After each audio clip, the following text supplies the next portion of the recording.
Le sommet extraordinaire de la CEDEAO sur la crise du Mali, une initiative du chef de l'État ivoirien, président en exercice de la CEDEAO, Alassane Ouattara, s'est ouvert ce matin à Abidjan en présence des chefs d'État africains, des représentants du secrétaire général des Nations Unies pour l'Afrique de l'Ouest, de l'Union africaine et de plusieurs autres personnalités nationales et internationales. Le président de la commission de la CEDEAO, les représentants du secrétaire général des Nations Unies pour l'Afrique de l'Ouest, de l'Union africaine, à l'unisson avec le président Alassane Ouattara, ont condamné le coup d'État perpétré au Mali le 21 mars dernier. Le président Alassane Ouattara, président en exercice de la CEDEAO, a dit sa détermination à trouver une solution immédiate pour le rétablissement de la démocratie au Mali. À l'occasion de ce sommet, nous devons prendre d'importantes décisions qui engagent l'avenir de la démocratie. Nous devons également mettre en œuvre des stratégies pour lutter contre les fléaux et les menaces qui fragilisent notre sous-région.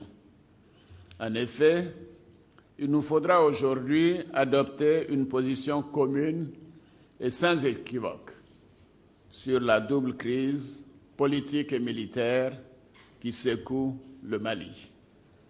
Notre position devra consister en un ensemble d'actions à entreprendre au plus vite. Cette position devra également être un signal fort donné à l'ensemble de l'Afrique et au monde entier sur la capacité de la CEDEAO à se pencher sur ces problèmes et à prendre des décisions et les initiatives qui renforcent sa stabilité, sa cohésion et son unité.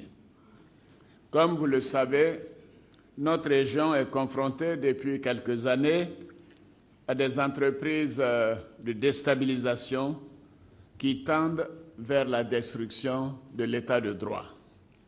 Face à cette situation, nous devons donc apporter des solutions globales et durables avec le soutien de l'Union africaine, des Nations unies et de nos partenaires au développement. Excellences, Mesdames et Messieurs les chefs d'État et de gouvernement, aujourd'hui, le Mali traverse une double crise. Ce pays frère déjà en proie à une guerre civile au nord, dirigée par deux mouvements, le mouvement national pour la libération de l'Azawad et le MILA, le mouvement islamique pour la libération de l'Azawad, connaît contre toute attente un coup de force depuis le 21 mars, c'est-à-dire à 5 semaines du premier tour de l'élection présidentielle au Mali. Ce coup de force, perpétré contre un régime démocratique, va à l'encontre de toutes les dispositions de l'Union africaine et de la CEDEAO. Ceci, comme je le disais, à 5 semaines de l'élection présidentielle. En dépit des initiatives prises et des efforts inlassables en cours dans la recherche d'une solution à la rébellion Touareg, je reste persuadé que nous parviendrons à relever ces défis majeurs qui constituent une menace certaine pour notre sous-région. Des millions d'Africains et le monde entier nous regardent et fondent en nous l'espoir d'une sortie de crise décisive et porteuse d'espérance, pour laquelle il nous faudra mobiliser notre intelligence et notre énergie.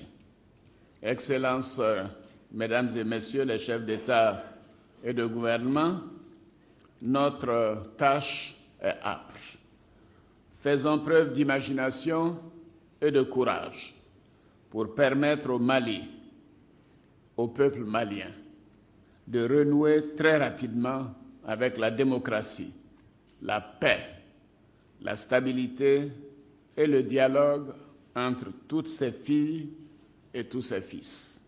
Ce sommet extraordinaire qui se tient ce mardi 27 mars est la preuve que l'Afrique est résolument engagée à tourner le dos aux coups d'État et autres formes de violence tendant à entacher la marche de la démocratie en Afrique.